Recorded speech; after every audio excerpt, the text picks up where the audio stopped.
When a young person's substance use becomes entrenched, cycles or patterns of use emerge.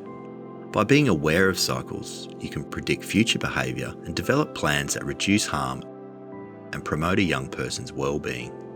By working in this way with young people who aren't ready to stop using substances, we often develop more constructive relationships and achieve better outcomes. A common cycle has 4 distinct stages: a period of not using substances. This is regular day-to-day living.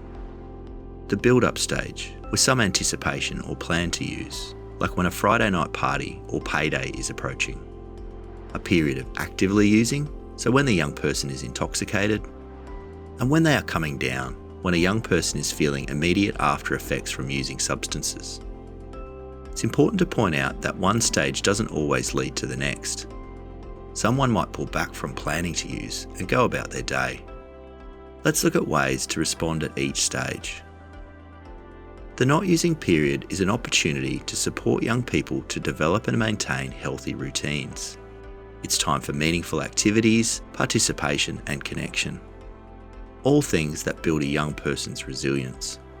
It's also a good time for conversations about substance use safety planning. So talking about harm reduction strategies, how the young person wants to be supported when they are using or coming down, and what limits the workers and service will have in place at those times. It's handy to talk about this before a young person is intoxicated or coming down. For young people thinking about changing their alcohol or other drug use, the not using phase is a good time to practice daily living. Any space between using alcohol or other drugs gives a young person time to learn about triggers and try out new skills. Even short breaks from using substances can improve a young person's physical and mental health. The build-up stage can be about supporting a young person to pull back and not use or delay using substances. It could be planning fun alternative activities at those times to help distract a young person. It could also be through mindfulness or cognitive behaviour therapy to help manage cravings. For young people who are going to use substances, it's about checking in with their mood and ensuring they're prepared and harm reduction measures are in place.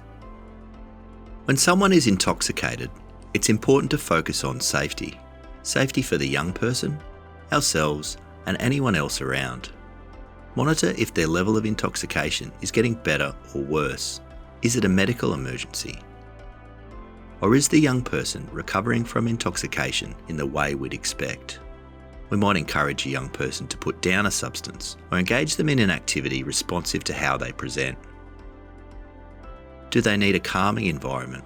Or some young people might be excitable, so give them something to do, like listen to music or make art.